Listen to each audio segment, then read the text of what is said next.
bloody sweet.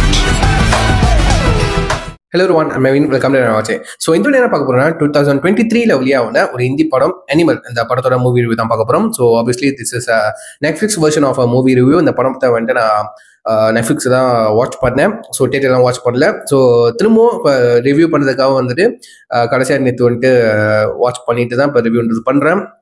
So இந்த படத்தை வந்து ஒரு 3-4 வாட்டி பார்த்துருப்பாங்க, சரிங்களா? ஆக்சுவலி வந்துட்டு ஹிந்தி படம் தமிழ் டப்பிங்லாம் இருக்குது, ஓகேவா?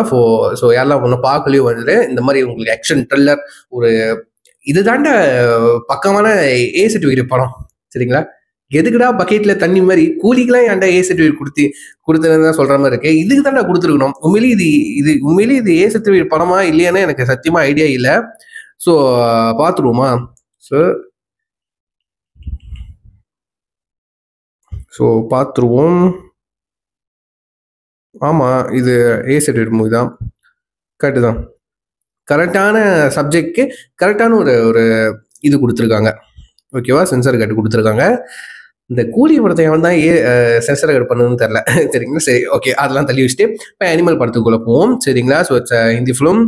ஸோ நம்ம சந்தீப், அவர் பேர் என்னது, சந்தீப் ரெட்டி வாங்கா, அவர் தான் வந்துட்டு டைரக்ட் பண்ணியிருக்காரு. நம்ம கபீர் சிங், ஸோ அவர் தான் டைரக்ட் பண்ணியிருந்தாரு, ஓகேவா? ஸோ எத்தனை பேருக்கு அந்த படம் பிடிக்கும்?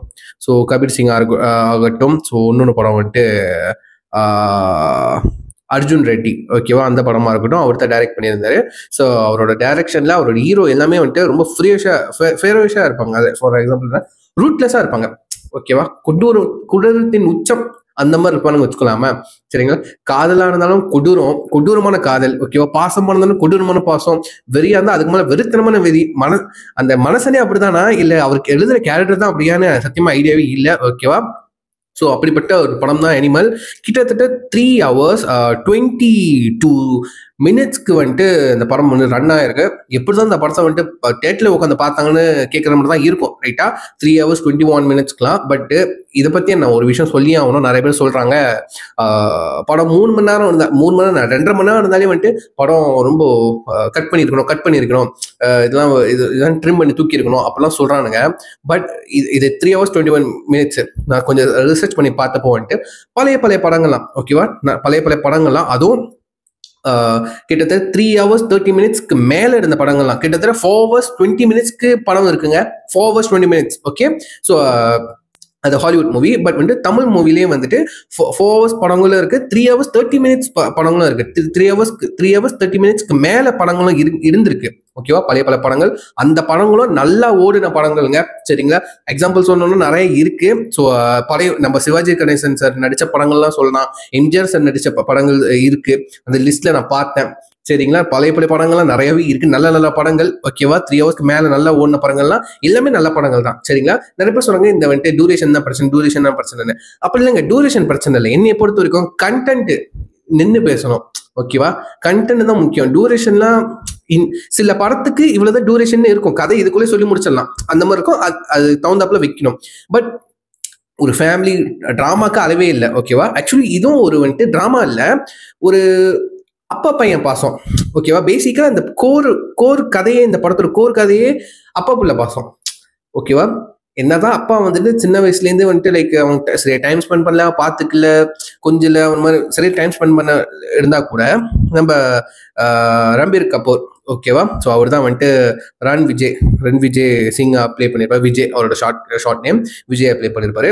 ஸோ விஜய்க்கு அவங்க அப்பா மேலே வந்துட்டு ஒரு தனி பாசம், எக்கச்சக்கமான பாசம், வெறித்தனமான பாசம். அவங்க அப்பாவுக்காக எந்த எல்லைக்கு வேணாலும் போவோம், அவங்க அப்பாவை ப்ரொடெக்ட் பண்ணதுக்காக எந்த எல்லைக்கு வேணாலும் போவோம், அவங்க அப்பாவோட மானத்தை காப்பாற்றுறதுக்கு எந்த எல்லைக்கு வேணாலும் போகலாம், யார் வேணாலும் போட்டு தருவான், ஓகேவா? அவங்க அப்பான்னு பார்த்தா அவன் அக்காவுக்கும் அப்படிதான் பண்ணுவான், ஓகேவா? ஸோ ஒரு சீன் இருக்கும், அவங்க அக்காவை வந்துட்டு சில பேர்லாம் வந்துட்டு புலி பண்ணிக்கிருப்பாங்க ஸ்கூல்ல நினைக்கிறேன். ஸோ அந்த டைமில் வந்து அவனுக்கு வந்து அப்போ படிக்கிற பையன், அப்போ என்ன பண்ணுவோன்னா அக்காவை கூட்டிகிட்டு ஜீப் எடுத்துக்கிட்டு கன்னோட, ஓகேவா, போய் அக்காவை கூட்டிகிட்டு போய் ஃபர்ஸ்ட் வந்துட்டு கிளாஸ் ரூமில் வந்துட்டு கேட்பான், யாரும் எங்கள் அக்காவை வந்துட்டு கிண்டல் பண்ணுது, புலி பண்ணுது அப்படின்னு சொல்லி எல்லாம் அடைச்சிட்டு விட்டுருவாங்க. அப்புறம் கொஞ்சம் இருன்னு சொல்லிட்டு வெளியே போயிட்டு கன்னை எடுத்துகிட்டு வந்துட்டு வருவோம். அப்போ ஒரு பிஜிஎம் போடுவாங்க, அது வந்துட்டு பார்க்க மாசாக இருக்கும். But it's illegal, right? அது தப்பு தானே. பட் அதை வந்துட்டு மாஸ் மூமெண்ட்டாக காமிச்சிருப்பாங்க. அது நான் சினிமாவை பார்க்கறதுனால சினிமா இஸ் என்டர்டைன்மெண்ட், வா மூமெண்ட் அப்படி பார்க்கறதுனால எனக்கு அது வந்துட்டு மாஸ் மூமெண்டாக இருந்துச்சு. அது செலிப்ரேட் பண்ணணும்னு அவசியம் இல்லை. பட் நான் அது சினிமாவை பார்க்குறேன். ரியல் லைஃப்ல என்னன்னா அது குடலத்தின் உச்சம் ரைட்டா. ஒரு சின்ன பையன்கள்ல இந்த மாதிரி துப்பாக்கிலாம் எடுத்திருந்தா எப்படி அவனுக்கு accessibility கிடைக்குது ரைட்டா. பட் அந்த டைம்ல எனக்கு அது படமா பாக்குறப்போ மாசா தெரிஞ்சு செம்ம துப்பாக்கி எடுத்துட்டு வரான், கீழே தட சுடுறான், பயந்துட்டானுங்க எல்லாம் சீனியர்ஸ்லாம் காலேஜ் ஸ்டூடெண்ட்ஸ் எல்லாம் பயந்துட்டாங்க. ஓகேவா, அது மாதிரி மிரட்டு விட்டுட்டான். ஓகேவா. ஸோ அதெல்லாம் அந்த சீன்ஸ்லாம் எனக்கு ரொம்ப நல்லா இருந்துச்சு. ஸோ நிறைய நிறைய ஆர்டிஸ்டுங்க இருக்காங்க. ஃபார் எக்ஸாம்பிள் வந்து திருப்தி டிமித்ரி, அப்புறம் ராஷ்மிகா மந்தனா, அவங்க ஒரு ஒய்ஃபா ஒரு நல்ல ஒரு சப்போர்ட்டிங் ரோல் பண்ணியிருந்தாங்க. இவன் வந்துட்டு கிளாமரு அந்த மாதிரிலாம் இருந்தால் கூட அந்த மாதிரிலாம் இருக்கு. அப்புறம் வந்துட்டு பாபி டியோல், அவர் செம்மையான ஒரு கேரக்டர் பண்ணியிருந்தாரு. ஓகேவா, அவர் வந்துட்டு ஒரு உண்மையிலே டெஃப் அண்ட் டம்னு நினைக்கிறேன். ஓகே, பேச மாட்டாரு. பட் ஆக்ஷன்ஸ், சண்டை போடுற விதம், அவர் பாடியை வந்துட்டு எக்ஸ்ப்ளோர் பண்ண விதம், ஓகேவா. மனுஷனுக்கு ஒரு வயசு 56 வயசு, அவ்வளோ அப்படி ஒன்றும் ஃபிட்னஸாக இருக்காது. ஓகேவா, கடைசியாக கொஞ்ச நேரம் வந்து சாவறதுக்குன்னு வந்து ஒரு கேரக்டர் அந்த மாதிரி வச்சுக்கலாமா. யார் வேணா கொண்டு வந்திருக்காங்க, இவரை கொண்டு வந்திருக்கா அந்த ஸ்டார் வேல்யூ அதுக்காக தான் கொண்டு வந்திருக்காங்க. ரொம்ப நல்லா சூப்பராக இருந்துச்சு. அதுக்கப்புறம் அனில் கபூர் சார், அவர் தான் மெயின் கேரக்டர் இந்த படத்தோட. இந்த படத்தோட கோர் கேரக்டரே இவருதாங்க. சரிங்களா, இவரு தான். அதை வச்சு ரொம்ப நல்லா அழகா என்ன சொல்றது, ஒரு நல்ல ஒரு ஸ்டாரி சொல்லியிருப்பாங்க. அதுக்கப்புறம் நம்ம பிருத்திவிராஜ், தமிழ் சினிமால பிருத்திவிராஜ் வந்து நடிச்சிருப்பாரு. அவரும் வந்து சாவறதுக்குன்னு வந்த கேரக்டர் தான். ஓகேவா, நல்லா தான் பண்ணியிருந்தாங்க. கொடுத்த கேரக்டர் ரொம்ப அழகா எல்லாரும் பண்ணியிருந்தாங்க. ஓகேவா. ஸோ மெயின் கேரக்டர்ஸ் இவங்க தான். ஓகேவா. இந்த படம் வந்து obviously it's A certificate film. நிறைய ரத்த காட்சிகள் இருக்கு, ரத்த தெரிகிற காட்சிகள் இருக்கு. ஓப்பன் டு எண்ட், எப்படி படம் ஓப்பன், இந்த 3 hours ஓப்பன்லேருந்து 3 hours 20 minutes எண்டில் வந்துட்டோம். ஒரு போஸ்ட் கிரெடிட் சீன் வரும். Post credit mid credit scene வச்சுக்கலாமே, சீன் வரும். அதுலயும் ரத்த கலரான காட்சிகள். A சர்டிஃபிகேட் ஆப்வியஸ்லி பார்த்தோன்னு தெரிஞ்சுன்னா A சர்டிஃபிகேட். எப்படி சொல்றது, அதுக்கப்புறம் வந்து வல்கரான, எப்படி சொல்றது, ரொம்ப வல்கரான ஓப்பனான டைலாக்கு. ஓகேவா, ப்ரைவேட் பார்ட்டை பற்றி, அப்புறம் வந்து இந்த செக்ஷுவலை பற்றி ஓப்பன்ஸான டைலாக்ஸு. ஓகே, ஓப்பன்ஸான டைலாக்ஸு. அதுக்கப்புறம் வந்து இந்த சில செக்ஸ் சீன்ஸு. ஓகே, ஒரு செக்ஸ் சீன்ஸ், நியூட் சீன்ஸ் வரும். ஓகே, ஒரு நியூட் சீன்ஸில் அவர் உண்மையாக நியூடாகவே நடந்து போவார். நியூடாக நடந்து போக சொன்னால் அந்த ப்ராஸ்டெக்ட் பாடி ஒன்று போட்டிருப்பாரு. ஓகேவா, அதெல்லாம் சென்சர் பண்ணி காமிப்பாங்க. அதுக்கப்புறம் வந்து செக்ஸ் சீன்ஸ் ஒன்று இருக்கும். ஆக்சுவலி வந்து இது வந்து ஒரு இந்தியன் சினிமான்னு சொல்றது, இந்தியன் ஹாலிவுட் வெஸ்டர்ன் சினிமாவை கலர் அடித்த மாதிரி இருக்கும். ஓகேவா, இப்போ நம்ம இந்தியன் சினிமாவில் இந்த மாதிரி நியூட் சீன்ஸு, செக்ஸ் சீன்ஸ்லாம் பார்க்குறது நம்மளுக்கு ஒரு மாதிரி வல்கரா இருக்கு, ஆக்வர்டா இருக்கு ரைட்டா. பட் ஹாலிவுட் சீன்லாம் வந்து அது பழக்கமா போச்சு அவங்களுக்கு. நியூட் சீன்ஸா இருக்கட்டும், செக்ஸ் சீன்ஸா இருக்கட்டும், அந்த படத்துல வைக்கிறது இதா பழக்கமா போச்சு ரைட்டா. பட் இந்தியன் படத்துல பார்க்கும்போது வந்துட்டு அது ஒரு ஆக்வர்டா தான் இருக்கு. Obviously it's A certificate right. அதாவது அது பொருத்தமாக தான் கொடுத்துருக்காங்க. கதைக்கு தேவை அந்த மாதிரி இருக்கு. இந்த மாதிரி சீன்ஸ்லாம் நிறைய இருக்கு. ஓகேவா. அதுக்கப்புறம் நிறைய, எப்படி சொல்றது, இந்த மாதிரி இதெல்லாம் வந்துட்டு ப்ராக்டிக்கலா நடந்தா ரியல் லைஃப் என்ன ஆகும் அந்த மாதிரிலாம் யோசிக்க வச்ச சீன்ஸ்லாம் இருக்கு. ஃபார் எக்ஸாம்பிள் வந்து ஹீரோ விஜய் வந்துட்டு ஒரு ஒய்ஃபை வந்துட்டு ட்ரீட் பண்ண விதமா இருக்கட்டும். ஓகேவா, ட்ரீட் பண்ண விதமா இருக்கட்டும், இந்த வீட்டில் ட்ரீட் பண்ண விதமா இருக்கட்டும், அது அவனோட முன் கோபம், அவனோட அந்த வயலன்ஸ் தாட்டு அதான் இருக்கட்டும். ரியல் லைஃப்ல வந்துச்சுன்னா என்ன ஆகும் அந்த மாதிரி யோசிக்க வைக்கிற மாதிரி இருந்துச்சு. நம்ம சந்தீப்போட வந்துட்டு அவரோட விஷன். ஓகேவா, ரத்த கலரியா. ஓகேவா, எல்லாத்துலையும் பார்த்தாலே போட்டு தள்ளுறதா இருக்கணும் அவங்க அப்பாக்காக. ஓகேவா, அந்த மாதிரி ஒரு படம். அது வந்துட்டு நான் நிறைய பேர் வந்துட்டு விமர்சனம், நிறைய பேர் நெகட்டிவ் ரிவ்யூ கொடுத்தாங்க. என்னடா படம் இது, இப்படி எடுத்துருக்கான் அப்படி இருக்கான். But it is the all time blockbuster ஃபிலிம்ங்க. Okay, all time blockbuster film. நல்லா என்ன சொல்றது, நல்ல கலெக்டான ஒரு ஃபிலிம். ஓகே, ஹை பட்ஜெட்ல எவ்வளவு கலெக்ட்னா அந்த கலெக்ஷன் பத்தி எனக்கு தெரியாது. பட் நான் கேள்விப்பட்ட வரைக்கும் நல்ல பேர் வாங்கின ஃபிலிம், நல்ல படம், நல்ல ஒரு ஸ்கிரீன் பிளேன்னு சொல்ல ஃபிலிம். பட்ஜெட் இங்க என்ன போட்டிருக்குன்னா 100 crores போட்டிருக்கு ருபீஸ். பாக்ஸ் ஆஃபீஸ் கலெக்ஷன் வந்துட்டு 918 crores. ஓகே, ருபீஸ்ல. ஓகேவா, அதுக்கு மேலேயும் இதாக இருக்கும்னு நினைக்கிறேன். மிக்ஸ்டு ரிவ்யூ வந்துருச்சுங்க, மிக்ஸ்டு ரிவ்யூவும் வந்துச்சு. ஸோ ஆக்சுவலி வந்து Animal is the one of the longest Indian ஃபிலிம்னு பேரே வாங்கிருச்சு. ஓகேவா, ஸோ அதில் நிறைய பெருமை சேர்த்த ஒரு படம். ஆனால் அதோட கான்செப்ட் பார்த்தீங்களா, எவ்வளோ ப்ரூட்டலா A சர்டிஃபிகேட்டோட இவ்வளோ ப்ரூட்டலான லாங்குவேஜ்ல. ஓகேவா, சுற்றி அவ்வளோ ப்ரூட்டலாக இருக்கு ரைட்டா. பட் இந்த மாதிரி படங்கள்லாம் எப்படி வந்து நல்லா பேர் வாங்குச்சு, அதுவும் இவ்வளோ நீட்டு படமாக இருந்தாலும், இவ்வளோ லாங்கஸ்ட் ஃபிலிமாக இருந்தாலும், 3 hours மேலே ஓடுற ஃபிலிமாக இருக்குது. 3 hours 21 minutes ரைட்டா ஃபிலிமாக இருந்தால் எப்படி நல்லா ஓடுச்சு, எப்படி எல்லாம் பார்த்தாங்க? Because the content, because the making. Okay, so making அந்த content is very very important. என்னைய பொறுத்த வரைக்கும் அவர்ஸ் எவ்வளோனா வச்சுக்கலாம். நான் பார்த்த வரைக்கும் போர் எடுத்துக்கிட்டா இல்லைங்க, போர் சீன்ஸ் இல்லை, எல்லாமே வந்துட்டு ஒரு மாதிரி சிரிக்க வைக்கிறது. எனக்கு சிலது ஆக்வர்ட்டா, நான் ஆப்வியஸ்லி தனியாக தாங்க பார்க்க முடியாது, தனியாக தான் பார்த்தேன். ஆக்வர்ட்டா இருந்துச்சு. ஓகே, அவன் பேசுகிற டைலாக்ஸ்லாம் ஆக்வர்ட்டா இருந்துச்சு. ஸோ அந்த மாதிரி நடிக்க நம்ம ரைட்டா. ஸோ அந்த வகையில் வந்துட்டு நம்ம யாராவது நம்ம கபீர் சிங் ஐயோ மறந்துட்டேன்னு ஹீரோ நம்ம ரம்பீர் சார் வந்துட்டு, ரம்பீர் கபூர் வந்துட்டு நல்லா பெர்ஃபார்ம் பண்ணியிருந்தாரு. Is the one of the best performer கண்டிப்பாக சொல்லுவேன். அது எந்த படத்துலன்னு எனக்கு தெரிஞ்சிச்சுன்னா, நிறைய படங்கள் பண்ணியிருக்காரு. பட் நான் இம்ப்ரெஸ் ஆன ஒரு படம் வந்துட்டு ஆப்வியஸ்லி வந்துட்டு இந்த சஞ்சு படம். ஓகேவா, நம்ம சஞ்சய் தத் சாரோட இந்த பயோகிராஃபி எடுக்கிறேன்னு சொல்லிட்டு அந்த ஒரு படம் எடுத்தாங்க சஞ்சுன்னு சொல்லிட்டு. அது நெட்ஃபிளிக்ஸ் அவைலபிளாக இருக்குன்னு நினைக்கிறேன், ஆக்சுவலாக தெரியல. ஸோ டைம்ல செக் பண்ணி பாருங்களேன், அந்த படம் செம்மையா இருக்கும். சஞ்சுவாவே மாறி இருப்பாரு, சஞ்சய் தத்தாவே மாறி இருப்பார் ரம்பீர் கபூர். அந்த மேக்கப் இருக்கும், பாடி லாங்குவேஜ்லயா இருக்கட்டும், பேசுற விதமா இருக்கட்டும், மேனரிசம், பிஹேவியர், ஆட்டிடியூட்ஸா இருக்கும், அப்படி அந்த ஒரு பர்சன் மாதிரியே மாறிட்டாரு. ஸோ இந்த படத்துலயும் வந்துட்டு ரம்பீர் கபூர் நிறைய டிஃப்ரெண்ட்ஸ் கெட்டப்ஸ் வந்துட்டு போட்டிருக்காரு. ஃபார் எக்ஸாம்பிள் வந்து ஸ்கூல் படிக்கிற பையனா கிளீன் ஷேவ் பண்ணிட்டு டிஹெச்லாம் பண்ணியிருக்காங்க, அதுவாக இருக்கட்டும். அதுக்கப்புறம் கொஞ்சம் மெச்சூர் பர்சனா, ஓகேவா, இவர் யங்ஸ்டர்ஸா நீட் முடியோட வெளியூரில் படிச்சுட்டு வந்துட்டு நீட் முடியோட கிளீன் ஷேஃபாக வருவார், அந்த கெட்டப்பாக இருக்கட்டும். அதுக்கப்புறம் அவங்க அப்பா பர்த்டே பார்ட்டிக்கு வந்து முடியை வெட்டிட்டு ஒரு ஷார்ட் ஹேரில் ஒரு கெட்டப் வருவார், அதுவாக இருக்கட்டும்.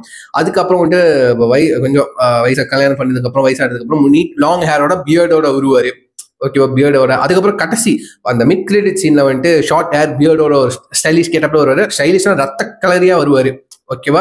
எப்படி வந்துட்டு ரோலெக்ஸ் வந்துட்டு சர்ப்ரைஸ் சென்டர் கொடுத்தாரு, அதே மாதிரி வந்துட்டு இந்த படத்துல அவரே சர்ப்ரைஸ் சென்டரே வர்றாரு, ஓகேவா. ஒரு கேமியோ கூட இல்ல, பார்ட் 2 லீடா வர்றாரு, ஓகேவா. பார்ட் 2 லீடு வந்துட்டு அனிமல் பார்க்கலாம், ஓகேவா. அதோட டைட்டிலே ரிவீல் பண்ணாங்க.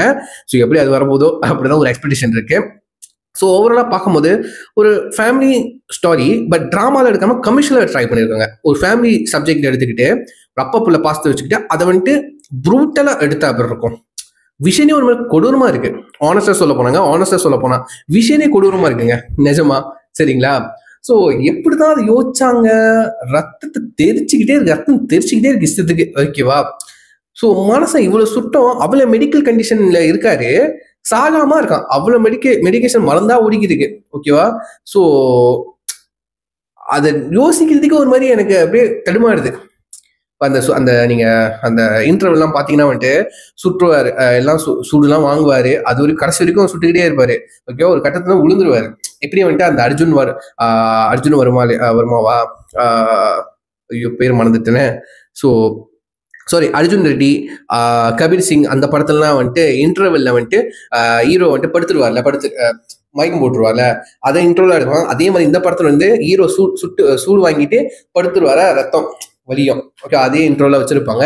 ஸோ இவ்வளோ மெடிக்கல் கண்டிஷனை தாண்டி வந்துட்டு வீட்டில் உட்கார வச்சு நிறைய டாக்டர்ஸ் வந்துட்டு அவருக்கு இதெல்லாம் பிரச்சனை இருக்கு, இந்த இதெல்லாம் வேலை செய்யாது, குடும்பத்தை வச்சு சொல்லுவாங்க ஓப்பனா, ஓகேவா. அதெல்லாம் சொல்லிக்கிறவாங்க. அது நம்ம எனக்கு கேட்கறப்போ ஒரு மாதிரி என்னடா அப்படி இவ்வளவு மெடிக்கல் கண்டிஷனா அந்த மாதிரி இவெல்லாம் செத்துருக்கணும்டா அந்த மாதிரி சொல்ல போனோம். சரிங்களா.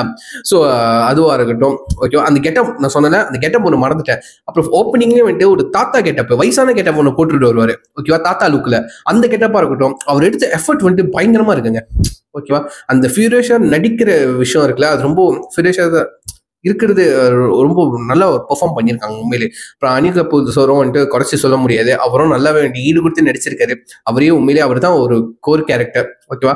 அவருக்கும் ஒரு பையனுக்குள்ள நடக்கிற அந்த கான்ஃபிளிக்ட் தான் வந்துட்டு இவ்வளவு ப்ரூட்டலா இருக்குன்னு காமிச்சிருக்காங்க ஒரு படத்துல.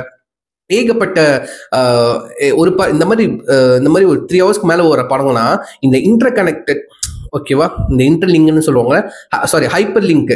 அதாவது எப்படின்னா ஒரு 4-5 கதை ஒரே கடைசியில ஒன்னா சேர்ந்து தான் அந்த மாதிரி கதை கொண்டு போவாங்க. லைக் வந்துட்டு ஒரு 5 கதை இருக்கும், ஃபார் எக்ஸாம்பிளுக்கு ஒரு 5 கதை இருக்கும், 5 கிளை கதைகள் இருக்கும். ஸோ ஒவ்வொரு கதைகளும் நம்மளுக்கு காட்டுவாங்க.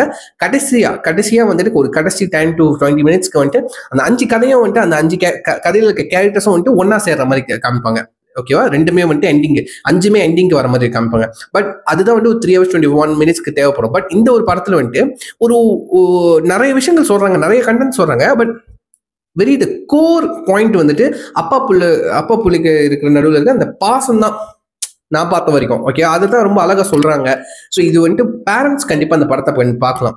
சரிங்களா. கண்டிப்பா அந்த பேரண்ட்ஸ்க்கு ஒரு நல்ல ஒரு டேக்அவே இருக்கும், நல்ல ஒரு லைஃப் லெசன்ஸா இருக்கும். கண்டிப்பா என்னதான் பிசினஸ் இருந்தாலும் வந்துட்டு பிள்ளைங்களும் நம்ம பிள்ளைங்க கூட நம்ம டைம் ஸ்பெண்ட் பண்ணி ஆகணும், ரைட்டா. அது ரொம்ப முக்கியமான விஷயம்.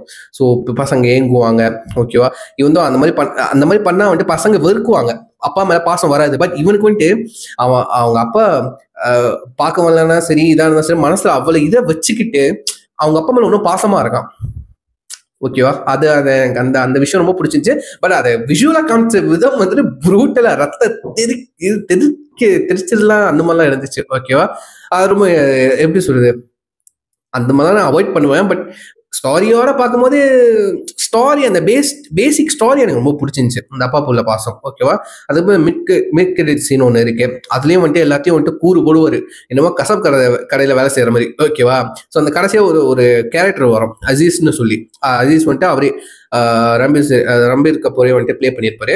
ஆக்சுவலா அந்த கேரக்டர் வந்துட்டு, அந்த அசீஸ் கேரக்டர் வந்துட்டு அந்த வில்லனோட தம்பி, ஓகேவா. தம்பி வந்துட்டு விஜய் மாதிரி வந்துட்டு ஃபேஸ் டிரான்ஸ்பிளான்ட் பண்ணியிருப்பான், சரிங்களா. ஃபேஸ் டிரான்ஸ்பிளான்ட் பண்ணியிருப்பான். ஸோ அவனை மாதிரி இருக்கணும்னு சொல்லிட்டு, ஓகே. அவன் ஒரு அசசின், ஓகேவா. அசசின்னு அவன் ஃபேஸ்ல தான் வருவான், ஓகேவா. அவனை வச்சுதான் இப்போ அது ஒரு ரிவெஞ்ச் ஸ்டோரியா மாறிடும், ஓகேவா. ரிவெஞ்ச் ஸ்டோரியா மாறும். ஆக்சுவலி இதே ஒரு ரிவெஞ்ச் ஸ்டோரி தான். ஸோ அனிமல் பார்க்க வந்தா இன்னொரு ரிவெஞ்ச் ஸ்டோரியா இருக்கும்னு நினைக்கிறேன், ஓகேவா. எல்லாம் சூப்பரா தான் இருக்குங்க. பட் இது ஃபேமிலியோட கண்டிப்பா பார்க்க முடியாது. மேபி கொஞ்சம் ஒரு தைரியம் ஒன்றும் நல்ல ஒரு எப்படி சொல்றது, என்ன மோட்டிவ்ல பாக்குறதுன்னு தெரியல இந்த படத்தை, அந்த மாதிரி இருக்குங்க, சரிங்களா. ஸோ மாறி மாறி காமிக்கிறாங்க. ஸோ ட்ரை பண்ணி பாருங்களேன், யாராச்சும் பார்க்கணும் விருப்பப்படிங்க, நெட்ஃபிளிக்ஸ் அவைலபிளா இருக்கு. ஸோ யாரெல்லாம் பார்த்துட்டீங்களோ உங்க 1000 வியூஸ் வந்து மறக்காம கீழே கமெண்ட் பண்ணுங்க, எது உங்களுக்கு பிடிச்சிச்சு பிடிக்கலன்னு சொல்லிட்டு கீழே கமெண்ட் பண்ணுங்க. ஸோ நான் பார்த்து தெரிஞ்சுக்கேன், சரிங்களா. எனக்கு இன்னமும் ஒரு கேள்விதான் இருக்கு. நிறைய பேர் வந்துட்டு இந்த டியூரேஷன் பத்தி பேசுறீங்க. ஸோ டியூரேஷன் இது இம்பார்ட்டன்ட். டியூரேஷன் கூட இருக்கிற ஃபிலிம் கூட வந்துட்டு ஜெயிச்சிருக்கு, நல்லா ஓடி இருக்கு. அதுக்கு ஒரு எக்ஸாம்பிள் தான் வந்துட்டு தமிழ் சினிமால, சாரி இந்தியன் சினிமால அனிமல் இந்த படம், சரிங்களா. டியூரேஷன் கதை என்ன டிமாண்ட் பண்ணுது, அதுக்கேற்ற டியூரேஷன் தான் இருக்கணும், என்னோட என்னோட பர்சனல் ஒப்பீனியன், ஓகேவா. சில கதைகள் இவ்வளவு டியூரேஷன் போதும், எடுக்கிற விதத்துல இருக்கு, சொல்ற விதத்துல இருக்கு. அது ஒவ்வொரு டைரக்டரோட அவங்க விஷன், அவங்க எப்படி சொல்ல வராங்க, அது அவங்களோட இஷ்டம், ரைட்டா. நம்ம புரிஞ்சுக்கிட்டு அது நம்மளோட மைண்ட் செட், நம்மளோட இருக்கிற அறிவுக்கு தான் நம்ம அந்த ஒரு படத்தை புரிஞ்சுக்க முடியும், ரைட். ஸோ இதோட வீடியோ முடிச்சுக்கிறேன். So yeah, see next video and thank you for having me. Take care. Bye.